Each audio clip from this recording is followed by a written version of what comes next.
अस्सलाम वालेकुम students, welcome to Punjab academy.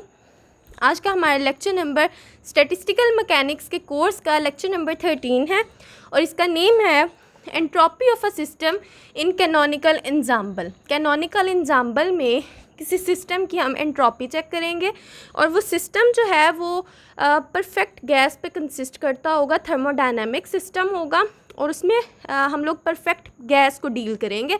आप यहाँ पे एंट्रोपी ऑफ परफेक्ट गैस भी लिख सकते हैं, ठीक है। आपका सेम टॉपिक रहेगा entropy of a system in canonical ensemble और इसकी दूसरी हेडिंग है entropy of perfect gas in canonical ensemble. Mostly जो है वो स्टूडेंट्स को ये डिफ़िकल्टी जो है फील करनी पड़ती है। आप लोगों के बीएस में आप जब भी जाते हैं तो एमएससी का तो ट्रेंड ख़त्म हो गया, तो बीएस में आलमोस्ट हर सेमेस्टर में एक दो टीचर्स ऐसे मिल जाते हैं जो कि आपको अच्छे से सेटिस्फाई आप उनसे नहीं होते, आपको इनकी समझ नहीं आती। तो पंजाब एकेडमी ने बहुत ज़्यादा डिफ़िकल्ट डेरिवेशंस होती हैं और डिफ़िकल्ट डेरिवेशंस को करना बहुत डिफ़िकल्ट हो रहा होता है, इजीली जो है ना वो सॉल्व नहीं हो रही होती।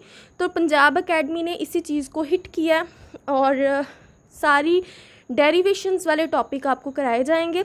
स्टैटिस्टिकल मैकेनिक्स में डेरिवेशन के काफ़ी ज़्यादा टॉपिक्स थे, तो हम लोगों ने स्टैटिस्टिकल मैकेनिक्स के कोर्स को हिट किया, कंप्लीट कोर्स कराया जाएगा। तो फर्स्ट ऑफ ऑल हम समझते हैं कि एंट्रोपी क्या है।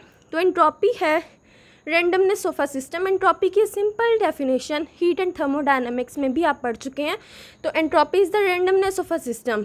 उसके बाद है कैनोनिकल एंजाम्बल। कैनोनिकल एंजाम्बल क्या चीज़ है? एंजाम्बल जो है वो कलेक्शन ऑफ सिमिलर सिस्टम्स को कहते हैं कि सिमिलर सिस्टम्स का आपने कलेक्शन ले लिया तो उसे एंजाम्बल कहेंगे। अब कैनोनिकल एंजाम्बल क्या है?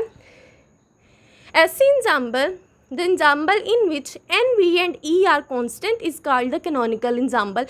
N is here the number of particles, v is the volume and e is the energy. When the number of particles, volume and energy in a ensemble is constant, then this ensemble will be called canonical ensemble. अब इस ensemble के लिए हम लोगों ने entropy की calculation करनी है परफेक्ट गैस के लिए। तो आपकी जो परफेक्ट गैस होती है, ये फार्मूला है आपके पास, ये फार्मूला नंबर ये 1 पे मैं इसे कह रही हूँ।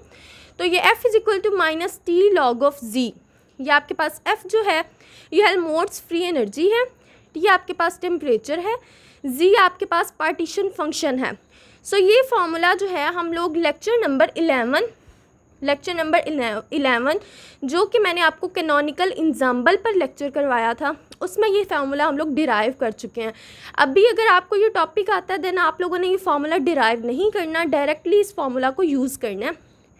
तो इस फार्मूला में हम लोगों ने F is equal to minus T log of Z, आप लोगों ने ये फार्मूला याद कर लेना। कैनोनिकल एंजाम्बल के लेक्चर का लिंक मैं डिस्क्रिप्शन में ऐड कर देती हूँ। अब आपके पास आ गया माइनस टी लॉग ऑफ, अब Z की वैल्यू हम लोगों ने यहाँ पे पुट करनी है। परफेक्ट गैस के लिए हम लोगों ने Z की पार्टीशन फंक्शन की वैल्यू निकाली थी लेक्चर नंबर 11 के बाद। जो हमारा लेक्चर नंबर 12 था उसमें हम लोगों ने जो कैलकुलेशन की थी वो पार्टीशन फंक्शन के लिए की थी। हमारी हेडिंग थी partition function of perfect gas in canonical ensemble, कि पार्टीशन फंक्शन हम लोगों ने कैलकुलेट किया था। अब ये हम लोगों ने लेक्चर नंबर 12 में पार्टीशन फंक्शन की वैल्यू डिराइव की थी, सारी कैलकुलेट की थी। आपने इस वैल्यू को भी डायरेक्टली यूज़ करना है।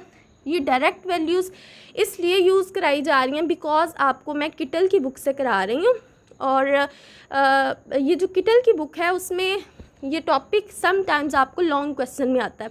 जब आपको लॉन्ग क्वेश्चन में आएगा देन आपने इन डेरिवेशंस को नहीं करना, इन दो डेरिवेशंस को नहीं करना, इनके फार्मूलाज़ को आपने डायरेक्टली यूज़ करना है।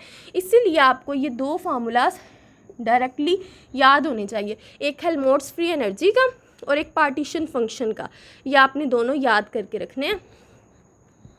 अब सिंपली हम लोग यहाँ पे नेक्स्ट जो है वो सिंपल डेरिवेशंस हैं, कोई मुश्किल काम नहीं है, जस्ट आपको लॉग की प्रॉपर्टीज़ को याद होना ज़रूरी है। यहाँ पे कोई डिफ़िकल्ट काम नहीं है, बहुत डिफ़िकल्ट लग रही हैं पर लेकिन इजी कैलकुलेशंस हैं ये।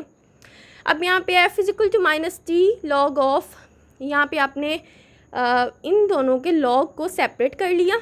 यहाँ पे n फैक्टोरियल आप देखें, n फैक्टोरियल जो है ये डिवीजन में है, लॉग की प्रॉपर्टी यूज़ की, सो हम लोगों ने यहाँ पे माइनस का साइन लगा लिया। जो चीज़ डिवीजन में होती है, लॉग के जब लॉग को सेपरेट किया जाता है तब देन आपके पास माइनस आता है। सो यहाँ पे आपने जस्ट लॉग की प्रॉपर्टी यूज़ की। नंबर 2, आपने अगेन लॉग की प्रॉपर्टी यूज़ की और इसकी जो पावर है, जो n पावर है, उसे साइड पर लिया है। बस ये लॉग की प्रॉपर्टी यूज़ हुई। उसके बाद यहाँ पे आपने एक काम किया, लॉग ऑफ n फैक्टोरियल। ये जो लॉग ऑफ n फैक्टोरियल है, यहाँ पे एक स्टिरलिंग फार्मूला लगता है, स्टिरलिंग फार्मूला। स्टिरलिंग फार्मूला में लॉग ऑफ n फैक्टोरियल जो है, लॉग ऑफ n फैक्टोरियल, ये इक्वल होता है n log of n minus n। अब ये जो स्टिरलिंग फार्मूला है, ये आप लोगों ने पहले भी यूज़ किया है जब आप लोगों ने माइक्रो कैनोनिकल एग्जाम्पल के लिए एंट्रोपी की कैलकुलेशन की थी। सो स्टैटिस्टिकल मैकेनिक्स में स्टिरलिंग फार्मूला का use again and again at least 3-4 times लाजमी होना है। सो आपने इस स्टिरलिंग फार्मूला को भी याद कर लेना है। So third one thing is this, ये तीसरी चीज़ आपने याद कर लेनी है इस टॉपिक को कवर करने के लिए। ये स्टिरलिंग फार्मूला आप लोगों ने ओरली इसे लर्न कर लेना। F is equal to minus T N. आपने अब इसमें से n, इसमें से n और इसमें से n, तीन की तीन आपके पास टर्म्स थी, तीनों में से आपने n को कॉमन ले लेना। आपने n यहाँ बाय कॉमन ले लिया, आपके पास रह गया log of b bye lambda cube minus log of n, minus minus plus हो जाएगा। यहाँ पे n कॉमन चला गया था, यहाँ पे आ गया था 1, ठीक है। अब जो लॉग ऑफ e है, लॉग ऑफ एक्सपोनेंट जो है, ये 1 के इक्वल होता है। अच्छा, तो इस फार्मूला में मैं आपको बताना भूल गई कि ये n फैक्टोरियल जो है, ये जो n है, ये नंबर ऑफ़ पार्टिकल्स को, v आपका वॉल्यूम को, लैम्डा जो है ये आपका वेवलेंथ को रिप्रेजेंट कर रहा है। अब ये लैम्डा कौन सी वेवलेंथ है? लैम्डा आपके पास डी ब्रॉगली वेवलेंथ है। इसके बारे में नेक्स्ट में डिस्कस करती हूँ।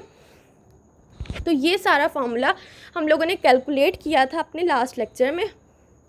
अब लॉग ऑफ ई जो है, ये आपके पास 1 के इक्वल होता है, बिकॉज लॉग जो है वो ई के साथ कैंसिल हो जाता है, इसीलिए हम लोगों ने 1 की जगह यहाँ पे लॉग ऑफ ई लिखा है।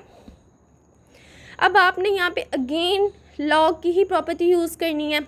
यहाँ n के साथ, लॉग ऑफ n के साथ माइनस है, इसीलिए ये डिवीजन में चला जाएगा। e के साथ प्लस है, e जो है ये ऊपर आ जाएगा नॉमिनेटर में, v by lambda cube as it is आ जाएगा।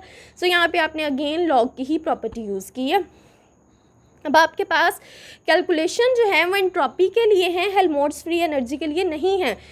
तो आपने एंट्रोपी का ये नंबर 4 पर ये चीज़ याद रखनी है, formula entropy is equal to minus del F by del T.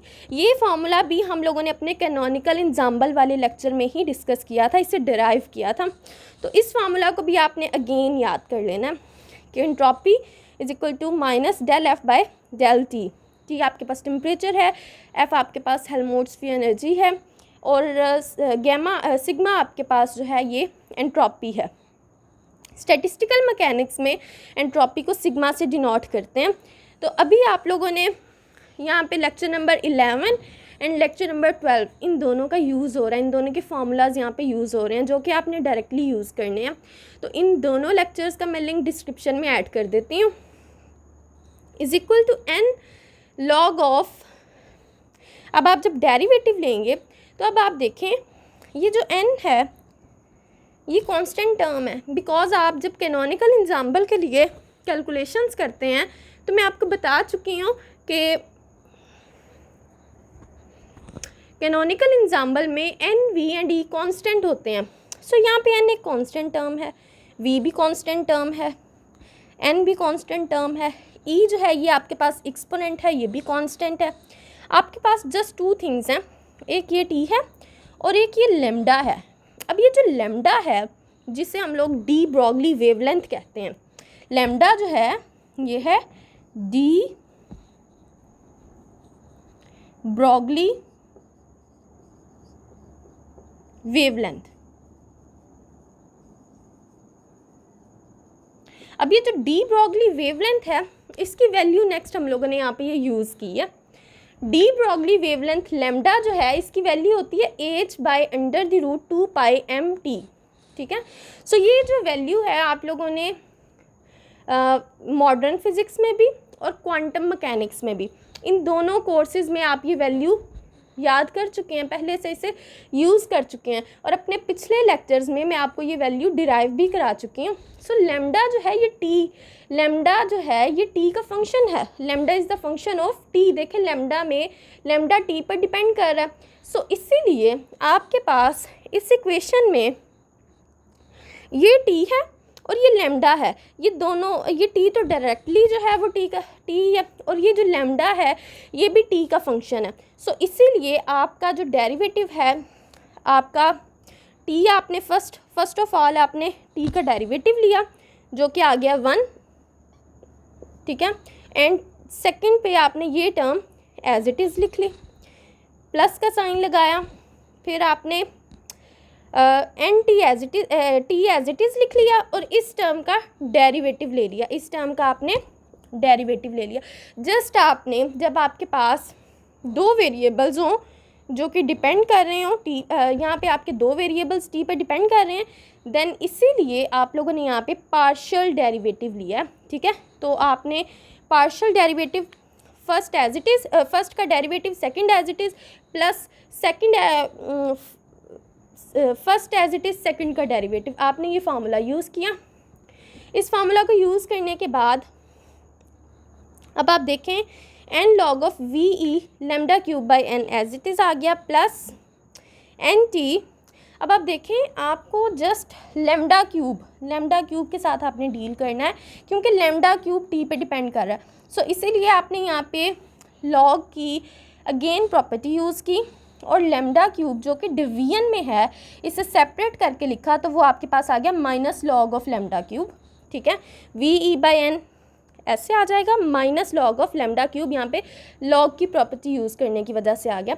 अब आप देखें कि यहाँ पे v एक कांस्टेंट टर्म है, e एक कांस्टेंट टर्म है, n भी एक कांस्टेंट टर्म है, बिकॉज कैनोनिकल एग्जाम्पल में n v e कांस्टेंट होते हैं। ये e जो है ये एक्सपोनेंट वाला है। सो तीनों कांस्टेंट हैं, तो आपको पता होना चाहिए कि जब कांस्टेंट टर्म्स का डेरिवेटिव लेते हैं तो वो आता है 0 के इक्वल। सो इस टर्म को अब हम लोग निगलेक्ट कर देते हैं। अब ये जो एन टी था एंड ये जो डेरिवेटिव था वो इस टर्म के साथ भी आना है, सो उसे इसलिए उसके साथ भी लिख लिया। आपने अब क्या किया, इन दोनों टर्म्स में से n कॉमन ले लिया, सिंपली यहाँ पे n कॉमन ले लिया, log of V E lambda cube by N as it is आ गया। अब आपने यहाँ पे ये टर्म आपके पास 0 हो गई और यहाँ पे अगेन आपने लॉग की प्रॉपर्टी यूज़ की, लेमडा की पावर जो 3 थी, पावर जो थी वो साइड पर आ गई। सो यहाँ पे आ गया -3t, ठीक है। यहाँ से n तो कॉमन चला गया था बट t जो है ये इसके साथ आएगा, -3t del by del T log of lambda आपके पास आ गया। अब आपने यहाँ पर लेमडा की वैल्यू पुट कर ली। लेमडा की वैल्यू मैं आपको बता चुकी हूँ कि h/√2π_mt है। h आपके पास प्लांक्स कांस्टेंट है, m आपके पास मैस है, t आपके पास टेम्परेचर है और 2π एक कांस्टेंट है आपके पास। सो ये लेमडा की वैल्यू आप लोग quantum mechanics and modern physics दोनों में डिराइव कर चुके हैं और स्टैटिस्टिकल मैकेनिक्स में भी आपको पिछले लेक्चर्स में ये वैल्यू करा दी गई है। Sigma is equal to n log of V by lambda cube n, ये आपकी वैल्यू एज इट इज़ आ गई, -3t। अब आपने यहाँ पर भी देखा, आपने डेरिवेटिव तो विद रिस्पेक्ट टू t लेना है, सो इसीलिए यहाँ पे अगेन लॉग की प्रॉपर्टी यूज़ करके t वाली टर्म को हमने सेपरेट कर लिया। सो t वाली टर्म को हम लोगों ने यहाँ पे, अब देखें t जो है ये डिनोमिनेटर में ही हम लोगों ने सेपरेट किया है, इसीलिए यहाँ पे आ गया प्लस, ठीक है। अगर आप लोग t को इस तरह सेपरेट करते हैं, t की पावर -1/2, ठीक है, t की पावर 1/2, ठीक है, देन आपका यहाँ पे log के साथ माइनस आना था, मीन्स डैट √t को अगर आप ऊपर यूज़ करते, सिंपली लिखते जो कि आपका डिनोमिनेटर में था, तो यहाँ पे आपका माइनस आना था। अभी मैंने इसे डिनोमिनेटर में ही रहने दिया, इसीलिए यहाँ पे प्लस लगाया, इसमें आपने कंफ्यूज नहीं होना।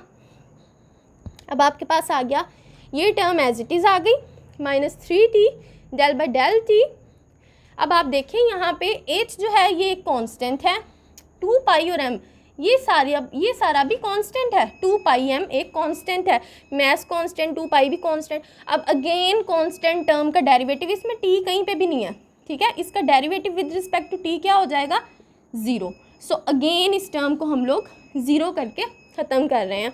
सो ये ख़त्म हो गई, -3t del by del T आपका इस टर्म के साथ भी आ गया बिकॉज ये ब्रैकेट के बाहर था। लॉग ऑफ इसे -1/2 टी की पावर -1/2 यहाँ पे आ जाएगी, ठीक है, और टी की पावर इस तरह है ना 1/t की पावर 1/2 स्क्वायर रूट 1/2 के इक्वल होता है, तो डिनोमिनेटर से जब ये ऊपर जाएगा तो ये -1/2 बन जाएगा। अब आपने ये टर्म एज इट इज़ ही आती जाएगी, यहाँ पे अगेन आपने जो है ना लॉग की प्रॉपर्टी यूज़ की और -1/2 को यहाँ साइड पे ले आए, तो माइनस माइनस प्लस हो जाएगा, तो यहाँ पे 3/2 बन जाएगा।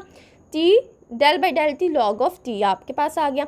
अब del by del T log of T जो है ये आपके पास 1/t के इक्वल होता है, टी से कैंसिल हो जाएगा, आपके पास जस्ट रह जाएगा 3/2, ठीक है। अब आपने इसे सिंपली n को अंदर मल्टीप्लाई करा दिया दोनों टर्म्स के साथ, तो आपके पास सिग्मा की वैल्यू आई है, एंट्रोपी की वैल्यू आई है = n log of VE by lambda cube n + 3/2n। ये सिंपली आपके पास एंट्रोपी की कैलकुलेशन है। आई होप आप लोगों को लेक्चर पसंद आया होगा। खुदा हाफिज़।